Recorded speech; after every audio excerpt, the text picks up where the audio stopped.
नमस्कार, मैं हूं केशव पंडित और आप देख रहे हैं देश का तेजी से बढ़ता एटीवी न्यूज चैनल। जय हिंद, वंदे मातरम। इस वक्त आप देख रहे हैं हमारा खास कार्यक्रम लाइव डिबेट और हमारे आज जो खास मेहमान हैं वो हैं राष्ट्रीय अध्यक्ष, एजीपी, संयोजक, पुलिस संयुक्त परिवार के। बहुत बहुत स्वागत है दीवान साहब आपका। जी धन्यवाद। छत्तीसगढ़ में अब नए नए कारनामे देखने को मिल रहे हैं क्योंकि भारतीय जनता पार्टी की सरकार है। उत्तर प्रदेश में तो आपने बहुत सारे कारनामे आपने सुने, कहीं मुर्दे जो है बोल रहे हैं, कहीं भैंसों का आधार कार्ड मांगा जा रहा है, कहीं किसी मुर्दे से अंगूठे लगवाए जा रहे हैं। हर जिले से कहीं ना कहीं एक नया कारनामा जो है पुलिस के द्वारा आता था या कहीं पुलिस के अंदर आता था। लेकिन ये जो छत्तीसगढ़ में नया कारनामा आया है वाकई काबिले तारीफ है और लगता है कि वहाँ के पुलिस अधीक्षक को इस कार्यवाही पर जो उन्होंने कार्यवाही की है उस पर कम से कम भारत रत्न तो मिलना ही चाहिए, और अगर भारत रत्न नहीं तो कम से कम छत्तीसगढ़ राज्य द्वारा, शासन द्वारा सम्मानित किया जाना चाहिए। ये गुंडा जो शराब पीता है, हंगामा करता है और ठीक थाने के सामने वो न्याय का मंदिर जिसे कहा जाता है कि इंसाफ मांगने के लिए लोग वहां जाते हैं, अश्लील गाने बजाता है। पुलिस वाले अगर रोकते हैं तो फिर उन्हीं के साथ मारपीट करता है और कहता है कि हमसे बड़ा कोई गुंडा है क्या, हमसे बड़ा कोई बदमाश हो गया क्या, हम ही सब कुछ हैं। क्योंकि प्रदेश में भारतीय जनता पार्टी की सरकार है, कांग्रेस नहीं है। हम जो चाहेंगे वो करेंगे, तुम रोकने वाले होते कौन? और इस पर मुहर लगा देते हैं जिले के एसपी साहब, बिना जांच के, बिना पड़ताल के। पुलिस अधीक्षक महोदय उन्हीं अपने पीड़ित पुलिस कर्मियों को धकेल देते हैं और कार्यवाही कर देते हैं, सस्पेंड कर देते हैं। इससे ज्यादा शर्मसार क्या हो सकता है? इसको लेकर के कांग्रेस अध्यक्ष का भी बयान आया। एक ऐसा नेता, इसको बचाने के लिए भाजपा का जिलाध्यक्ष भी उतर रहा है, लेकिन अगर यही आवाज और ऊपर तक गई तो वो सस्पेंड भी हो सकता है, भाजपा से निकाला भी जा सकता है। और फिर आपने सस्पेंड क्यों पुलिस कर्मियों को किया? आप सस्पेंड करने की बजाय सीधे जेल भेज देते ताकि मामला अदालत में जाता। अदालत में जाता तो जांच होती, सबूत मांगे जाते और फिर कार्यवाही होती। फिर देखते भी बनता कि पुलिस अधीक्षक साहब, आईपीएस अग्रवाल साहब आए हैं बलौदा बाजार में, तब से आखिर ऐसी घटनाएं क्यों हो रही हैं? लगातार आप जो है पुलिस को अगर हैंड फ्री नहीं करेंगे, उत्तर प्रदेश की तर्ज पर आप कुछ दिन करके तो देखिए। भाजपा वालों, आपके नेताओं पर जब बन पड़ी है तो अब आप पुलिस का भी सहारा ले रहे हैं। अपने ही अधिकारियों का प्रमोशन ऐसी जगह पर करते हैं ताकि आप सुरक्षित रहें और जैसी चाहें वैसी मनमानी कार्रवाई आप करवा सकें। तो इसी को लेकर के आज उज्जवल दीवान साहब से भी जानेंगे कि छत्तीसगढ़ में ऐसे नमूने और ऐसे कारनामे क्या शुरू हो गए हैं उत्तर प्रदेश की तर्ज पर, क्योंकि भारतीय जनता पार्टी की सरकार तो बहुत बेहतर सरकार है, बड़ी संस्कारों वाली सरकार है, बड़े रीति रिवाजों वाली सरकार है, सनातन की सरकार है और सरकार और संविधान में तो इतना विश्वास है, पूछिए मत जनाब। तो दीवान साहब, क्या आपको लगता है कि जो इस केस में हुआ है, मीडिया के सामने है, जांच सब कुछ सामने है, एक छोटे सिपाही की कोई मजाल है? जिस तरह से वो मोनू वर्मा जी अपना स्टेटमेंट दे रहे हैं कि मैं खड़ा था, पुलिस वाले आए और बदतमीजी करने लगे, मारपीट करने लगे। मतलब केवल यही बाकी रह गया कि कहीं एनकाउंटर नहीं कर दिया मोनू वर्मा का। क्या ऐसा भी पुलिस करती है कि कोई खड़ा है अपने ऑफिस के बाहर और वहां सीसीटीवी कैमरे ना हो? अभी तक आखिर फिर कैमरों के फुटेज क्यों नहीं आई? क्योंकि उत्तर तो ये आ रहे हैं कि जनाब पीकर के पड़े हुए थे, शराबी हैं और इतने अच्छे हैं कि अश्लील गाने बजा रहे थे, क्योंकि शराब पीने के बाद में मौज मस्ती भी तो चाहिए, अप्सराओं का नाच। जी दीवान साहब। सर, इसमें तो एकदम स्पष्ट बात है कि जिन पुलिस कर्मचारियों को सस्पेंड किया गया है तो इसके लिए एक मेरे को जो एकदम क्लियर लाइन जो दिख रही है, अभी छत्तीसगढ़ में आईपीएस अधिकारियों की पोस्टिंग लिस्ट आने वाली है और कई जिलों के एसपी बदलने वाले हैं कुछ दिनों में, हफ्ते 10 दिन में, ऐसा सुगबुगाहट चल रहा है। तो हर अधिकारी चाहता है कि मुझे छोटी जगह से बड़ी जिले दिए जाएं और कोई नहीं चाहता कि सत्तारूढ़ पार्टी का जो चहेता बना हुआ है वो वहां से उसकी नजरों से गिर जाए। तो 10 नंबर लेने के चक्कर में, अपने आप को अच्छा दिखाने के चक्कर में थाना प्रभारी और जो 2 सिपाही है उनको सस्पेंड कर दिया गया, ये तो स्पष्ट दिख रहा है। जो मेरे को मेरी समझ है, इतने साल में मैंने जो पुलिस विभाग को नजदीक से देखा है, ये मैं बता रहा हूं आपको। दूसरी बात थी, मोनू वर्मा जी स्वयं अपने मुंह से बोले कि मेरे से बड़ा गुंडा कोई नहीं है।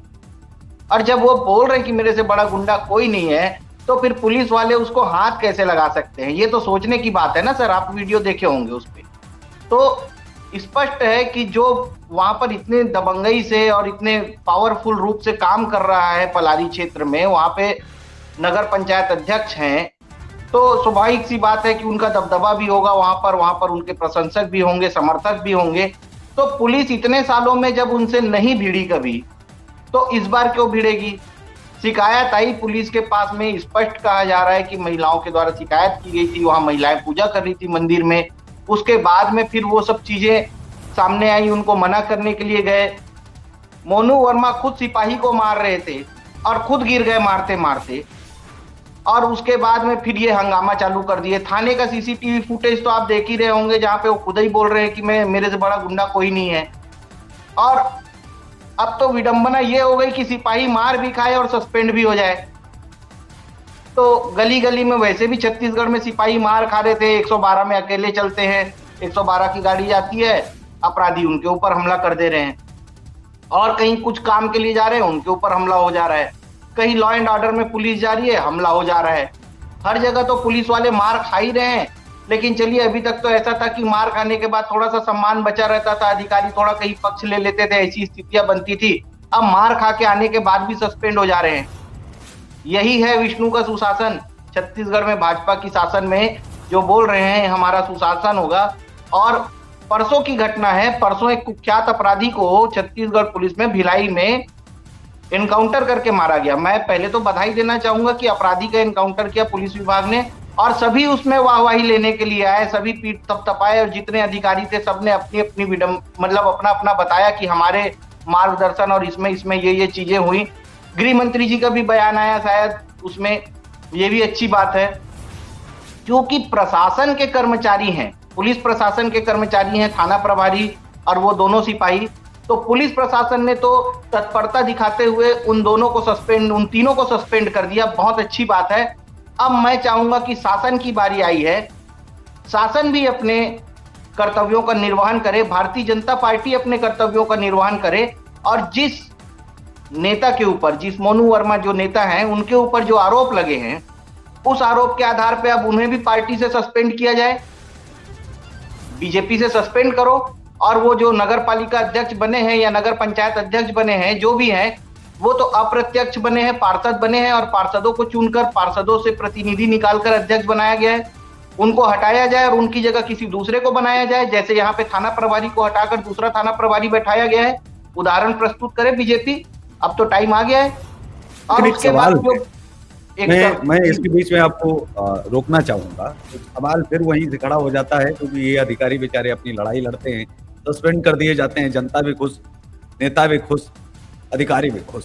हमने देखिए आपकी चापलूसी में कितना काम कर दिया। बस हमको अपनी जगह बने रहने दीजिए, हम बहुत अच्छे से चाटते हैं। इसका उदाहरण जो है किसी से अगर लेना हो तो बड़े अधिकारियों से बेहतर उदाहरण कहाँ हो सकते हैं?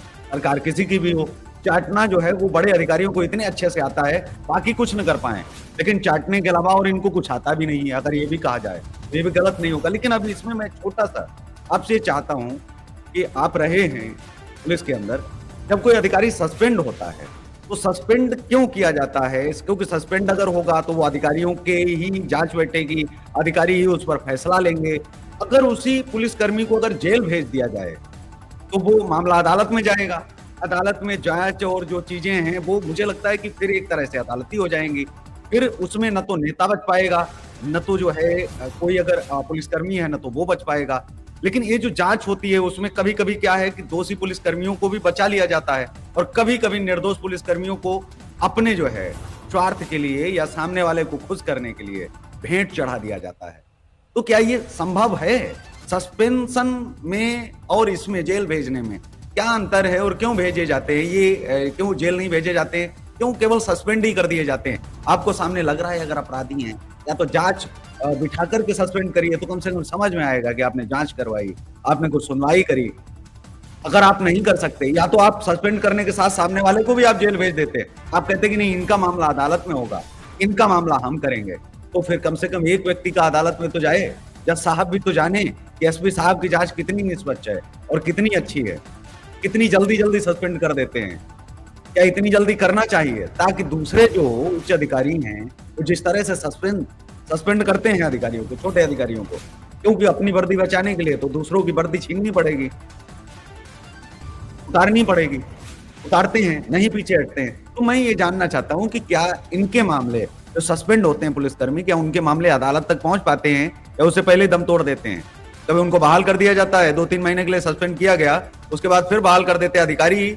ये मामले अदालत तक पहुंचते भी हैं या नहीं पहुंचते? जी नहीं सर, इसमें क्या होता है मैं आपको बता रहा हूँ। सबसे पहले तो ये जो एक तरफा कार्रवाई करके सस्पेंड कर दिया जाता है, ये बहुत गलत है, क्योंकि इससे पूरे जो कर्मचारी हैं, जो अधिकारी हैं, जिन्हें सस्पेंड किया जाता है, ज्यादातर सस्पेंड कौन होता है? थाना प्रभारी से लेके सिपाही तक के, सब इंस्पेक्टर, टीआई, यही सब सस्पेंड होते हैं, सिपाही, हवलदार। तो इनका सर एक तरफा मोरल डाउन होता है। जो आदमी ग्राउंड में काम करता रहता है, आप उसको उसका पक्ष जाने बिना, उसका पक्ष सुने बिना एक तरफा कार्रवाई करके आपने अपनी वाहवाही लेने के लिए, जो आपने एक शब्द का उपयोग किया था, चाटुकारिता दिखाने के लिए, आप तो सस्पेंड कर देते हैं। लेकिन जो काम करने वाला है उसका मोरल डाउन होता है, उसके साथ जो उसको देखने वाले हैं, जो उसके सहकर्मी हैं, उन सबका मोरल डाउन होता है। इसके लिए कौन जिम्मेदार होगा? सर, अच्छे से काम कर रहे जवान और आप उसका पक्ष नहीं सुन रहे हैं, तो सीधी सी बात है कि कहीं ना कहीं आपका वो दिखाता है कि आप उस बड़े ऊंचे पद में बैठने के बाद भी आपके अंदर वो गुण नहीं है जहां पर आप वहां पर बैठने के लायक हो। मैं आपको इसीलिए बोलना चाह रहा हूं कि जो जांच के नाम पे अब इन्हें 2 महीने 3 महीने सस्पेंड रखेंगे, जो आपने बोला, अब 2-3 महीने बाद जांच में ये इस प्रकरण में तो सर कुछ है ही नहीं। सीसीटीवी फुटेज थाने का दिख रहा है, बाहर का भी दिख रहा है, और बहुत सारी चीजें हैं इसमें, पुलिस के पास तो प्रूफ ही प्रूफ है। तो इस प्रकरण में अब जिनको सस्पेंड कर दिया, वो जीवन भर उसके मन में कचोटेगा, मलाल रहेगा कि मैं गलत नहीं था, लेकिन मेरे ऊपर गलत कार्रवाई हो गई। माननीय न्यायालय में मामला जाता है, बहुत कम मामले जा पाते हैं, लेकिन 99% जो मामले न्यायालय में जाते हैं उसमें मैं बोलना चाहूंगा कि कर्मचारी ही जीतते हैं। क्योंकि कर्मचारियों के जीतने का कारण यह है कि उनके पास सारे पर्याप्त साधन संसाधन होते हैं, सारे सबूत होते हैं। मैंने अभी कुछ दिन पहले ही बताया था कि असिद्ध अप्रमाणित मामले में भी हमारे विभाग के अधिकारी सजा दे देते हैं। तो आप इनके मतलब आप सोच सकते हैं कि किस लेवल का ये सोच रखते होंगे। जो मामले प्रमाणित नहीं होते उसमें भी सजा देने से ये नहीं चूकते हैं। आप जाइए हाई कोर्ट, सुप्रीम कोर्ट, वहां से आप न्याय ले लीजिए, तो आपके विभागीय जांच करने की जरूरत ही नहीं है। सीधा फैना काट दीजिए, 155 का जो कटता है, सीधे आदमी न्यायालय चले जाए, न्यायालय से केस लड़ ले, केस जीत जाए। आपके जांच की हमको जरूरत ही नहीं है। हम तो बार बार बोल रहे हैं कि ऐसी जांच से अच्छा है कि जांच ना हो, माननीय न्यायालय ही सीधे निर्णय ले ले। क्योंकि जांच के नाम पे कर्मचारियों का जो शोषण किया जाता है और जो उनको परेशान किया जाता है, ये बहुत गलत है सर।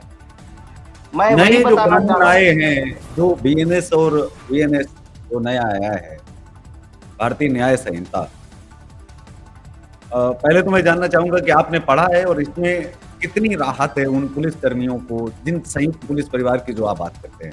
वास्तविक में एक बहुत बड़ा तबका जो अभी तक शोषित और वंचित रहा है, अगर ये कहा जाए तो ये ठीक होगा, क्योंकि 75 सालों में उनका केवल शोषण हुआ है और वो एक तरह से, पूरी तरह से, जैसे एक समाज में शोषित और वंचित की लड़ाई जो है लड़ी जा रही थी, एक वैसे ही पुलिस के अंदर भी ये शोषित और वंचित ही हैं।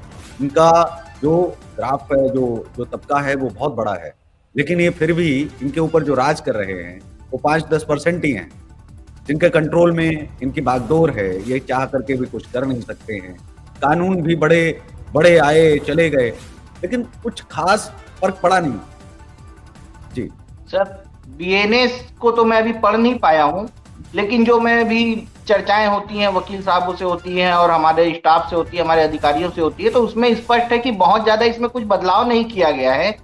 ठीक है, धाराएं कम की गई हैं, कुछ कुछ चीजों में थोड़ी सी राहत दी गई है और कुछ चीजों में थोड़ा बढ़ाया गया है। बाकी बहुत ज्यादा कुछ अंतर नहीं है, धाराएं ही बदली हैं और कुछ थोड़े हल्के फुल्के चेंजेस हैं। इसके अलावा जो राहत की बात है सर, तो पुलिस विभाग में जो कर्मचारियों को और उनके परिजनों को जो राहत मिलना चाहिए, वो अभी भी नहीं मिल पा रहा है, जो पुराने समय से चला आ रहा था, और आगे भी नहीं मिल पाएगा अगर जब तक ये संगठित नहीं होंगे। मैं आपको स्पष्ट करना चाहूंगा कि इस मामले में जो हमारे विभाग के लोग हैं, नीचे तबके के सिपाही से लेके थानेदार स्तर के जो हैं, वो हमारा साहब जो चिल्लाते हैं, वो साहब देखिए कैसा विकेट गिराते हैं इनका। और मैं पहले भी बोला हूं, अपनी बारी का इंतजार मत कीजिए, बहुत जल्दी आज उनकी बारी है, कल किसी और की होगी, परसों आपकी 100% होगी, और ये बारी का इंतजार ही कर रहे हैं। सर, मैं आपको बताना चाहूंगा, जैसे भारतीय जनता पार्टी के नेता थाने का घेराव कर लिए, मैं खुद संयुक्त पुलिस परिवार का संयोजक हूँ, आजाद जनता पार्टी का अध्यक्ष हूँ, मेरे पास भी संयुक्त पुलिस परिवार के लोग हैं, मेरे पास भी 80,000 लाख लोग हैं जिनके परिवार मेरे साथ जुड़े हुए हैं। तो मैं उनको लेके बलौदा बाजार में भारतीय जनता पार्टी के कार्यालय का घेराव कर देता हूं, मैं रायपुर में कुशाभाऊ ठाकरे कार्यालय का घेराव कर देता हूं कि इसको सस्पेंड करो, ये आपका नेता है, ये गलत कर रहा है। तो फिर मेरे पास भी मैन पावर है सर, हम नहीं कर रहे हैं इसका मतलब ये नहीं है कि हम कानून को हाथ में नहीं लेना चाहते, और हमारे लोगों से हम बिल्कुल शांतिप्रिय तरीके से ही निवेदन करना हमने सीखा है और उसी पे हम काम कर रहे हैं। लेकिन अगर जब पानी सर के ऊपर जाएगा तो ये ना सोचे कि संयुक्त पुलिस परिवार शांत रहेगा। संयुक्त पुलिस परिवार के पास भी पावर है और संयुक्त पुलिस परिवार के पास मैन पावर है। ये चीज भूपेश बघेल ने बहुत अच्छे से देखी, और भूपेश बघेल जब चुनाव हारने के बाद में जब कांग्रेस की सत्ता गई तो वो तो मंच से बोले कि आप लोगों ने तो हमको वोट ही नहीं दिया इसलिए हम हार गए। तो ये चीजें तो जग जाहिर हैं। 2018 में भी संयुक्त पुलिस परिवार से भारतीय जनता पार्टी ने मांगों को जो ठुकराकर हमारे सदस्यों को जेल भेजा था, उसमें हम भी पीड़ित थे, हमको जेल ना भेज के इन्होंने अंदर जंगल भेज दिया था, अलग बात थी। लेकिन 2018 के चुनाव आप देख लीजिए, भारतीय जनता पार्टी 14 सीटों पे सिमट गई, वहां पे भी संयुक्त पुलिस परिवार ने अपना पावर दिखाया। और उसके बाद 2023 में कांग्रेस ने संयुक्त पुलिस परिवार के सदस्यों का शोषण किया, उनके साथ मारपीट की, फर्जी FIR करके जेल भेजे, और उसके बाद कांग्रेस की सरकार भी गिर गई। तो ये ना सोचे कि संयुक्त पुलिस परिवार अगर मार्केट में नहीं दिख रहा, सड़कों पे नहीं उतर रहा, तो इसका मतलब ये नहीं है कि हम शांत हैं। लेकिन जिस दिन सड़क पे उतरते हैं तो फिर इनको पता है कि हमारी ताकत क्या है और ये संभाल भी नहीं पाते हैं। तो इन चीजों को इनको समझना पड़ेगा सर। और अच्छा, एक और सब मेरा सवाल है। जी जी जी जी जी, अब तो मैं भारतीय जनता पार्टी से स्पष्ट बोल रहा हूं कि मोनू वर्मा के ऊपर कार्रवाई कीजिए। पुलिस प्रशासन ने अपने कर्मचारियों के ऊपर कार्रवाई कर दी, अब भारतीय जनता पार्टी का कर्तव्य बनता है कि वो अपने नेता के ऊपर कार्रवाई करे। जी, मतलब निष्पक्ष कार्यवाही नहीं है, ये एक पक्षीय कार्यवाही है, और जो केवल खुश करने के लिए की गई है, साफ दिख रहा है। लेकिन एक सवाल उठता है कि ये जो सस्पेंशन जो होता है, जो सस्पेंड किए जाते हैं पुलिसकर्मी, इनका क्या होता है इस दौरान? लगभग कितने जो है महीने का इनको जो है ये सस्पेंड किया जाता है? जांच किस तरह से चलती है? इस दौरान इनको वेतन वगैरह कैसे दिया जाता है? और क्या इनको सपोर्ट किया जाता है, कैसे नहीं किया जाता है? ये भी मैं आपसे जानना चाहता हूँ। फिर इनकी बहाली कैसे होती है? क्योंकि इसके लिए कोई अलग से कोई इनको मूल्य चुकाना पड़ता है, इस चीज के लिए कुछ कुर्बानियां देनी पड़ती हैं, या फिर इनको कई बार क्या होता है कि कुछ लोगों को कोर्ट की शरण लेनी पड़ती है, एक लंबा उनको वनवास काटना पड़ता है, तो ऐसा भी होता है क्या? और मैं ये सारी चीजें आपसे इसलिए जानना चाहता हूँ क्योंकि जनता भी जानना चाहती है कि सस्पेंड क्यों कर दिया जाता है? आखिर सस्पेंड होने के बाद उन अधिकारियों का क्या होता है? उनको जेल भेज दिया जाता है या नहीं भेजा जाता है? इस दौरान वो क्या काम कर सकते हैं, क्या नहीं? उनके अधिकार क्षेत्र क्या रहते हैं? सैलरी, वेतन वगैरह कुछ दिया जाता है ताकि उनका घर वर जो है चल सके? क्या होता है, कोई व्यक्ति पहले महीने आया, भर्ती हुआ, और मान लीजिए 15 दिन के बाद वो सस्पेंड हो गया या 1 महीने के बाद में हो गया, उसको वेतन नहीं मिलेगा, और मान लीजिए 6 महीने तक वो सस्पेंड रहा, तो उस 6 महीने के दौरान वो क्या काम करेगा, क्या नहीं? अगर वो आजीविका अगर उसकी निर्भर हो सिर्फ वेतन पर, तो ऐसे में वो क्या कर सकता है? क्या उसके अधिकार हैं? जी बिल्कुल सर, देखिए जो निलंबन की प्रक्रिया होती है, सस्पेंशन की जो प्रक्रिया होती है, ये सीधे सीधे कर्मचारियों को तोड़ के रख देती है। सस्पेंशन में सबसे पहली बात तो जैसे ही सस्पेंड होते हैं तो इनकी तनख्वाह 50% कर दी जाती है। अब जो आदमी मान लीजिए 30,000 की सैलरी में काम कर रहा है, तो वो सीधे सीधे 15,000 रुपए उसको मिलेंगे, तो उसका पूरा परिवार ऐसे ही टूट जाता है। ये प्रक्रिया सर 90 दिनों तक के रहती है। 90 दिनों तक अगर उसकी बहाली नहीं हो पाती है किसी कारण से, या 90 दिनों तक के उसका जांच खत्म नहीं हो पाता है, तो 90 दिनों के बाद में फिर उसको 75% वेतन देना चालू कर दिया जाता है, ताकि वो आगे पे जांच चलती रहे और वो कम से कम कर्मचारी थोड़ा शांत रहे। ये सर बहुत ज्यादा कुछ इसमें इफेक्ट नहीं होता, कर्मचारी ही टूटते हैं, जिनको सस्पेंड किया जाता है उनके परिवार वाले टूटते हैं और उनको सारी परेशानियों से जूझना पड़ता है। जांच के नाम पे सर सस्पेंशन कुछ दिन की समझ में आती है, 15 दिन 20 दिन। अब रहती है इनकी बहाली की बात, तो बहाली के लिए तो सर कई बार अधिकारियों के सामने जाके गिड़गिड़ाते हुए देखा है मैंने, रोते हुए देखा है कर्मचारियों को कि सर मेरी क्या गलती थी, बहाल कर दीजिए। उसके बाद भी उनको बहाल नहीं किया जाता। अभी तो मेरे देखते में कुछ ऐसे कर्मचारी हैं जिनकी बहाली नहीं हो रही है। मेरे पास बार बार फोन आते हैं कि भैया मेरे को 4 महीना हो गए, 6 महीना हो गए, 8 महीना हो गए, मेरी बहाली नहीं हो रही है। तो और उन कई लोगों के परिवार वाले जाते हैं अधिकारियों के सामने गिड़गिड़ाते हैं, ये अधिकारी सुनते नहीं है। जांच चल रही है, जांच चल रही है। अभी इनके ऊपर इस मैं बोलता हूं कि अगर ये घटना घटित हुई है तो इसके लिए तो एसपी भी जिम्मेदार होंगे, उनको भी सस्पेंड कर दीजिए। एसपी को सस्पेंड नहीं किया जा रहा है। अगर एसपी जिम्मेदार होंगे तो आईजी को भी सस्पेंड कीजिए, आईजी जिम्मेदार होंगे तो डीजीपी को भी सस्पेंड कीजिए। तो गलती सर हमेशा नीचे लेवल के कर्मचारियों और अधिकारियों की होगी, और वाहवाही लेना होगा तो ऊपर से आएगा कि डीजीपी के दिशा निर्देश में हमने ये काम किया, उसमें आईजी का मार्गदर्शन रहा, एसपी का सलाह रहा, उसके बाद एडिशनल एसपी का कार्य क्षेत्र रहा, तब जाकर ये सफलता हासिल की गई और सभी की फोटो आएगी। तो जब वहां पर आप वाहवाही लेने के लिए पहुंच जाते हैं तो फिर यहाँ पर अगर किसी से गलती हुई तो उसकी भी जिम्मेदारी तो आपकी है, यहाँ पर फिर आपकी जिम्मेदारी खत्म हो जाती है। अगर पुलिस विभाग के किसी अधिकारी कर्मचारी से गलती होती है तो ये वाहवाही लेने वाली प्रक्रिया खत्म हो जाती है। यहाँ पे सिंगल वही आदमी दोषी हो जाता है जो किया है या जिसके साथ घटना घटित हुई है, और बाकी वाहवाही के टाइम पे आप हमेशा फ्रंट लाइन में खड़े होंगे, मेरी फोटो नहीं आई, मुंह फुला के बैठेंगे कई महीनों तक के, कई अधिकारियों को मैंने देखा है। तो केस में आपको लगता है जी, इस केस में आपको लगता है कि अब अभी तक एफआईआर का ना होना, सबूत सामने हैं, मुकदमा दर्ज नहीं किया गया है, ये जो सस्पेंड किए गए हैं, क्या ये सोची समझी साजिश है, षड्यंत्र है, ताकि उन पुलिसकर्मियों पर दबाव बनाया जाए ताकि वो एफआईआर न कर सकें, मुकदमा ना पंजीकृत करा सके मारपीट का, क्योंकि उनको तो सस्पेंड कर दिया गया, उनको तो ऐसे दिखाया गया अपराधी तो यही है, और वो अपराध बोध उनके मन में रहेगा, नौकरी जाने का डर रहेगा कि बिना कारण, मतलब मैं तो पिटा, तब तो मेरी नौकरी चली गई, मैं खुद पिटा। कहीं अगर धोखे से नेता के ऊपर कार्यवाही की बात कर दी तो हमारी नौकरी भी जाने का बड़ा खतरा है, मैं तो सीधे जेल पहुंचा दिया जाऊंगा, परिवार सड़क पर आ जाएगा। क्या ये हो सकता है कि ऐसा षड्यंत्र जो है ये जानबूझ करके ऐसा किया गया? क्योंकि एक जो बड़े अधिकारी हैं उनको तो सब मालूम रहता है कि अगर ये तत्काल ऐसा नहीं हुआ तो आने वाले टाइम में क्या हो सकता है।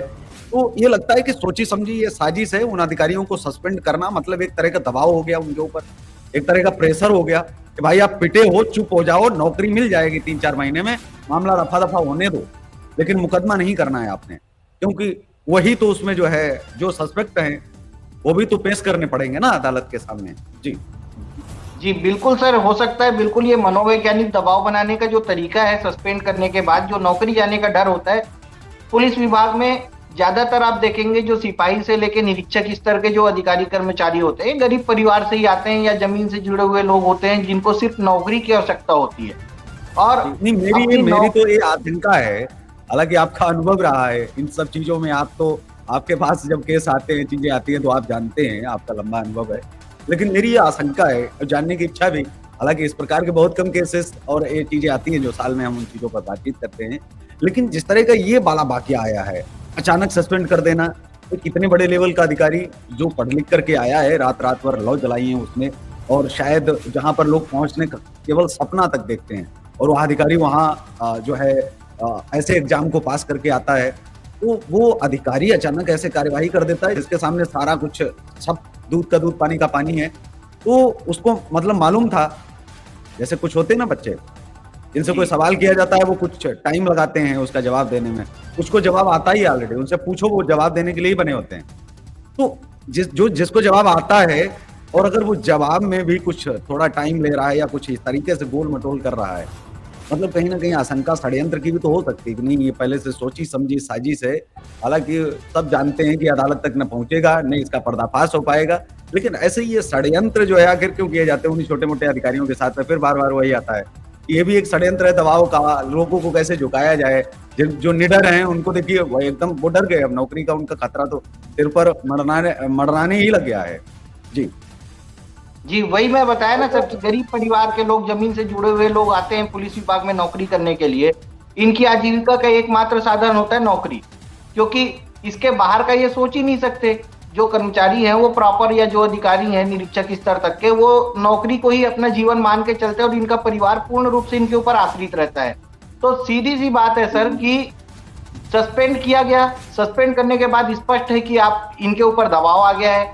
अब ये झुककर ही रहेंगे, ये अपने आप को बचाने के लिए, अपनी नौकरी बचाने के लिए अब ये झुककर ही काम करेंगे। अधिकारी से कौन लड़े वाला, जो मेरे पिताजी बोलते थे कि अधिकारी ही बहुत सर्वे सर्वा होते हैं, अधिकारी से कौन बहस करेगा, कौन लड़ेगा, उसके पास कलम है, वो सब कुछ लिख देगा, वो सब कुछ बर्बाद कर देगा, जो हमारे पिताजी और उनके दोस्त यार सिखा के गए थे।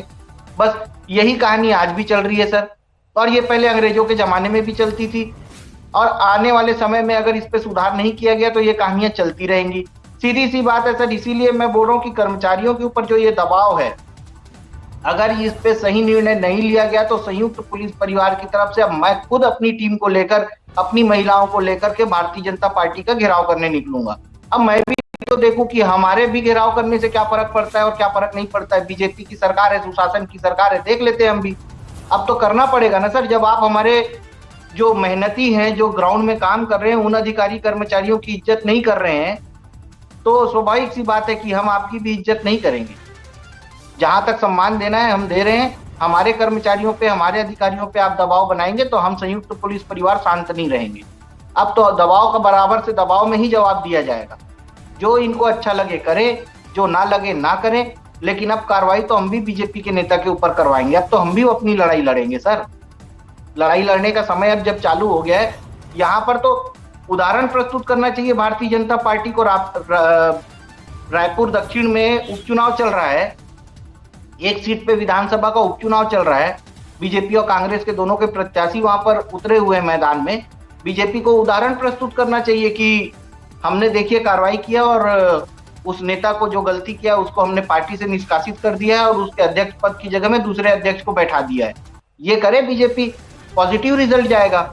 और नहीं करेगी तो मैं बीजेपी के खिलाफ भी बात करूंगा, बीजेपी के खिलाफ भी लड़ूंगा, क्योंकि मेरे संयुक्त पुलिस परिवार के सम्मान की बात है ये, मेरे उन मेहनती कर्मचारियों और अधिकारियों की बात है, जहां पर वो दिन रात मेहनत करते हैं। इनके लिए तो सर खड़ा होना ही पड़ेगा। रही बात, अधिकारी हमेशा सत्ता के, जो सत्ता में बैठे हुए हैं उनके नजदीकी रहना चाहते हैं, बड़े जिलों में पोस्टिंग चाहते हैं, रेंज में पोस्टिंग चाहते हैं, तो उसके लिए वो अपनी वाहवाही करने के लिए कुछ भी कर सकते हैं। उनके लिए क्या है सर। और मैं तो ये जानना चाहूंगा कि ये जो थानेदार को, जो पुलिस अधीक्षक महोदय ने सस्पेंड किया है, जहां तक मैंने नियम पढ़ा है उसमें पुलिस अधीक्षक को सस्पेंड करने का पावर नहीं है निरीक्षक स्तर के अधिकारी को। तो ये भी मैं जानना चाहूंगा कि क्या पुलिस अधीक्षक ने सस्पेंड किया है या आईजी ने सस्पेंड किया है, क्योंकि आईजी को ही पावर है कि वो निरीक्षक या सब इंस्पेक्टर को सस्पेंड करे। ठीक है, सिपाही हवलदार को पुलिस अधीक्षक सस्पेंड कर सकते हैं, लेकिन आईजी क्या टीआई को सस्पेंड किए हैं, ये देखना पड़ेगा। अच्छा, नियमों को जो ताक पर अधिकारी रखते हैं, अगर वो लोग अदालत तक अगर पहुंच जाते हैं, पहली बात तो बहुत सारे लोग दम तोड़ देते हैं नौकरी के चक्कर में। वही वाली बात आती है कि लाख में से एक व्यक्ति ही तो भगत सिंह बन पाता है, और या फिर उज्जवल दीवान, जो फिर करता है इन सब लोगों के लिए यही ऐलान। और बात ये आती है कि ये अधिकारी जिनके मन में कोई डर नहीं है, क्या कारण यही है कि लोग शायद वो दरवाजे तक पहुंच ही नहीं पाते। सर पिछले 2-3 दिनों से मैं एक ही चीज सोच रहा हूं कि जो कर्मचारी माननीय न्यायालय में जाते हैं, केस लड़ते हैं और केस जीत जाते हैं, मैं आपको बताया 90 से लेकर 99% तक के मामलों में कर्मचारी न्यायालय जाता है और न्यायालय से केस जीत के अपनी मूलभूत चीजों को वापस लेता है। ऐसा हुआ है, बहुत कम मामलों में ही कर्मचारी केस हारता है। जहां पर वो 100% गलत होता है उन्हीं मामलों पे ही वो हारता है, नहीं तो कर्मचारियों के साथ ही गलत होता है। माननीय न्यायालय को भी दिखता है, सबूतों के साथ, दस्तावेजों के साथ, सारी चीजों में माननीय न्यायालय उन सब चीजों पे निर्णय लेता है और कर्मचारी के फेवर में ही ज्यादातर मामले आते हैं। अब इस मामले में सर क्या होता है कि कर्मचारी अपने पैसे लगा के माननीय हाई कोर्ट, माननीय सुप्रीम कोर्ट में जाता है और कर्मचारी के पैसे खर्च होते हैं, लेकिन अधिकारी जो गलत किया होता है उसके लिए सरकारी वकील खड़े होते हैं। समझिएगा बात को सर, कर्मचारी अपने पैसों से अपना प्राइवेट वकील करके माननीय न्यायालय में केस लड़ता है, और जो अधिकारी गलत किया होता है उसके लिए शासन की ओर से सरकारी वकील खड़ा होता है। यदि फैसला कर्मचारी के फेवर में आता है, तो पूरा जो सरकारी वकील खड़ा होने से लेके जितनी भी रिकवरी है, वो जब तक अधिकारी के जेब से नहीं होगी तब तक के ये चीजें चलती रहेंगी। और मैं तो सर ये बोलता हूं कि जो कर्मचारी माननीय न्यायालयों में जाते हैं, उच्च न्यायालय, सुप्रीम कोर्ट में जहां भी जाते हैं, वहां पर वो डायरेक्ट नामजद जिनके नाम से अपील लगाते हैं, जिनके नाम से केस लगाते हैं, डीजीपी हो या अन्य कोई अधिकारी हो या और कोई अधिकारी हो, उनके नाम से जब केस लगाया जाता है तो शासन को चाहिए कि इनके लिए वकील ना दे, ये अपना वकील खुद लगाएं जिन अधिकारियों के नामजद लगा हुआ है। और उसके बाद देखिए सिस्टम कितना जल्दी सुधरता है। जब जेब के पैसे जाने शुरू होते हैं ना सर, तो दर्द सबको होता है। कर्मचारी के तो जा ही रहे हैं, उनका तो वकील खड़ा हो ही रहा है। जब ये गलत डिसीजन देने के बाद भी इनका फेवर सरकार लेती है, सरकार के वकील इनके लिए खड़े होते हैं, ये दिक्कत होती है सर। इनको यहाँ पर जो पावर मिलता है, यहाँ पर जो छूट मिलती है, मेरे लिए तो सरकारी वकील जवाब देने के लिए है, तो मैं क्यों करूं। ये जो मामला जो बलौदाबाजार का हुआ है, क्योंकि पार्टियां नेता तो छोड़ सकती हैं, गुंडे नहीं छोड़ सकते हैं। आपको लगता है कि जिस तरह से उत्तर प्रदेश में गुंडों का एनकाउंटर करवाया जा रहा है, पुलिस को फ्री हैंड किया जा रहा है, अधिकारियों को बहुत मान सम्मान भी दिया जा रहा है, उत्तर प्रदेश सुधर रहा है। राम राज की जो कल्पना की जा रही थी, मैं भी सोच रहा था, बहुत सारे मेरे पास जो है टिप्पणियां आई कि ये जो कानून बनाए जा रहे हैं, बहुत सारी चीजें हैं, निर्दोषों को भी प्रॉब्लम होती है। नोटबंदी आई, उसमें भी लोगों को प्रॉब्लम हुई, या फिर तमाम जब भी कोई बड़ा कानून, नया कानून बनता है, उससे आम लोगों को बड़ी दिक्कत होती है, परेशानियों का सामना करना पड़ता है। बिल्कुल सही बात है। लेकिन फिर उसी पर अध्ययन किया तो ये पता चला कि एक सभ्य समाज की और एक अच्छे समाज की स्थापना करने के लिए कभी कभी हमको एक युद्ध लड़ना ही पड़ता है। उस युद्ध में हमेशा जो सैनिक हैं वो निर्दोष ही मारे जाते हैं। सामने जो लड़ रहे हैं वो तो राक्षस हैं, लेकिन उनसे जीतने के लिए और एक धर्म की स्थापना करने के लिए, एक अच्छे समाज की स्थापना करने के लिए कभी कभी हमारे परिवार के बच्चों को अपनी आहुतियां देनी पड़ती हैं, सैनिक के रूप में या फिर समाज में एक अच्छे नागरिक के रूप में। वो भले ही निर्दोष हों, लेकिन अगर हमें अपना भविष्य चाहिए तो हमें उन कानूनों का भी पालन करना पड़ेगा। बहुत सारी चीजें छत्तीसगढ़ को क्या जरूरत है, क्योंकि छत्तीसगढ़ को तो ये कहा जाता है कि जब भी कोई सरकार आती है और ऐसे कहती है कि मुझे गोद में दे दो, बस मैं ही मौसी हूं, तो मुझसे ज्यादा कोई जो है खिला नहीं पाएगा और छत्तीसगढ़ मुझसे ज्यादा खुश नहीं हो पाएगा। अगर मुझे छत्तीसगढ़ गोद में आ गया, मेरी गोद में आ गया, तो बस मेरे तो ये समझिए कि आंचल में दूध जो उतर रहा है, जो बंद है, वो गोद में आते ही उतरना शुरू हो जाएगा और ये बालक चुप हो जाएगा। इस तरह का जो प्रयास राजनीति में किया जाता है, हर पार्टी करती है। बहुत सारी जो लोकल स्तर की पार्टियां हैं, जैसे उत्तर प्रदेश की लोकल पार्टी है समाजवादी पार्टी, बहुजन समाज पार्टी, बड़े वर्षों तक शासन किया और बहुत अच्छा भी चलाया, ऐसा नहीं है। छत्तीसगढ़ की लोकल पार्टियां आखिर क्यों आगे नहीं आ पा रही, इस पर मैं आ रहा था कि छत्तीसगढ़ की लोकल पार्टियां क्यों नहीं आ पा रही हैं। राष्ट्रीय पार्टियां, साउथ में आप जाइए, वहां पर राष्ट्रीय पार्टियों का कोई मतलब ही नहीं है, कोई औचित्य नहीं है। लोकल पार्टियां हैं, बहुत सारे क्षेत्रों में, बहुत सारे राज्यों में लोकल पार्टियां काम कर रही हैं। ऐसा नहीं है कि वो भाजपा का साथ नहीं दे रही, वो भाजपा का ही हिस्सा भी हैं, एनडीए का घटक दल है, लेकिन वो अपने राज्यों में भाजपा का विस्तार नहीं होने देते। और वहां की पार्टियां ही नहीं, वहां के लोग भी विस्तार नहीं होने देते। वो राष्ट्रीय पार्टियों को नहीं मानते। वो कहते देखिए केंद्र में साहब आपको ही भी रही है, लेकिन हमको यहाँ पर ये वाले साहब चाहिए। हमको आपकी पार्टी की नीतियां केंद्र तक तो समझ में आती हैं, राज्य में नहीं समझ में आती, क्योंकि आप केंद्र वाला जो आप कानून चलाएंगे वो गुंडा राज हो जाएगा। छत्तीसगढ़ के अंदर लोकल पार्टी क्यों नहीं उठ पा रही, वजह क्या है? क्या यही वजह है कि अच्छे राजनेता बाहर फेंक दिए जाते हैं, गुंडों को पार्टियों में लिया जाता है और वो गुंडे अच्छे राजनेताओं को बढ़ने ही नहीं कभी देते हैं? जी सर देखिए, इसके लिए तो छत्तीसगढ़ की जनता ही जिम्मेदार है। मानसिकता ये बना ली है कि भाजपा और कांग्रेस के अलावा हमको कुछ देखना ही नहीं है। इनको ये लगता है कि भारतीय जनता पार्टी और कांग्रेस पार्टी के अलावा कोई दूसरी पार्टी इनको कुछ दे ही नहीं सकती। बहुत संकुचित मानसिकता है, बहुत छोटी मानसिकता है। इसलिए आज ये लोग जो पिछले 24 साल से जो भुगत रहे हैं, जो इनके मूलभूत अधिकार हैं, आज तक नहीं मिल पाए। क्योंकि एक बार भारतीय जनता पार्टी की सरकार 15 साल शासन की, उन्होंने भी बहुत कुछ डेवलप किया, ऐसा नहीं है। उसके बाद कांग्रेस की आई, भूपेश बघेल की सरकार, उसने भी बहुत डेवलपमेंट किया। लेकिन जो मूलभूत चीजें हैं आज भी अछूते हैं। जो कार्रवाइयां होती हैं, जैसे कि आपने बताया कि यूपी के स्तर पर कार्रवाइयां होनी चाहिए। बिल्कुल अभी परसों ही एनकाउंटर हुआ है, एक निगरानी बदमाश का एनकाउंटर हुआ, उसमें कई उसके ऊपर मामले दर्ज थे। तो यहाँ पर जब पुलिस का उत्साहवर्धन हो रहा था तो ठीक इसी प्रकार से हर जगह पे होना था। परसों एनकाउंटर होता है, वहां पे पुलिस की वाहवाही होती है, और शाम को उसके 2-3 घंटे बाद ही ये घटना घटित हो रही है बलौदा बाजार की। यहाँ पर तो पुलिस की किरकिरी करवा दी है अधिकारियों ने। तो आप सोचिए, देखिए क्या होता है यहाँ पर। इसीलिए क्षेत्रीय दलों का आना बहुत जरूरी है, और छत्तीसगढ़ की जनता को अपनी मानसिकता को बढ़ानी पड़ेगी और दूर की सोचनी पड़ेगी कि क्षेत्रीय दल के लोग इनके लिए ज्यादा अच्छा काम कर सकते हैं। भारतीय जनता पार्टी और कांग्रेस पार्टी तो कर ही रही है, लेकिन जो आपने बताया कि गुंडा प्रवृत्ति, तो छत्तीसगढ़ में उतना ज्यादा सर गुंडा प्रवृत्ति है नहीं। पिछले कुछ नेताओं को पिछले कुछ सालों में बोला गया कि ये बहुत बड़ा गुंडा है, तो हमने तो देखा कि वो गुंडा चुनाव ही हार जाता है। 3-4 लोगों का नाम नहीं लूंगा मैं, लेकिन उन्होंने अपनी छवि बनाई थी कि कैसे मेरे बिना ये शहर नहीं चलेगा, मेरे बिना ये क्षेत्र नहीं चलेगा। वैसे लोगों को मैंने चुनाव हारते हुए देखा। तो यहाँ पे गुंडे उतना चलती नहीं है सर। हाँ, थोड़ी सी नक्सल समस्या है और थोड़ी सी और जो चीजों में समस्या है जिस पे काम कर रही है सरकारें, पहले भी की, अभी भी कर रही है और आगे भी करेंगी, चाहे कोई भी सरकार में बैठे। लेकिन जो डेवलपमेंट के लिए जो क्षेत्रीय मानसिकता का होना जरूरी है, क्षेत्रीय जो विचारधारा होती है, वो नहीं यहाँ पर डेवलपमेंट के लिए काम कर रहा है। इसीलिए जो पब्लिक है वो भाजपा और कांग्रेस के प्रति समर्पित और केंद्रित हो गई है। इनको थोड़ा सा साइड हटकर जो मूलभूत चीजें उसके बारे में सोचेंगे तो शायद अच्छा डेवलपमेंट और हो सकता है। मैं ये नहीं बोलता या ये पार्टी या वो पार्टी। दूसरी बात, छत्तीसगढ़ में जितनी भी क्षेत्रीय पार्टियां हैं, ये इनकी भी गलतियां हैं। यहाँ पे छत्तीसगढ़ 36 से ज्यादा क्षेत्रीय पार्टियां हैं रजिस्टर्ड, और उन सभी पार्टियों के नेता अपने आप में ही प्रधानमंत्री और राष्ट्रपति से कम नहीं है। सभी आपस में मिलना नहीं चाहते, बात नहीं करना चाहते, और बहुत सारी चीजें आती हैं। सभी अपने आप में बहुत बड़े नेता हैं। तो उन लोगों के साथ भी दिक्कत यही है कि वो अपने आप को सीएम और पीएम से कम नहीं मान रहे हैं। तो ऐसे तो सर नहीं हो पाएगा, क्योंकि क्षेत्रीय पार्टियों को भी उठने के लिए क्षेत्रीय नेताओं की आवश्यकता पड़ेगी। क्षेत्रीय नेता टूटे हुए रहेंगे तो क्षेत्रीय नेताओं का ताकत कहाँ होगा।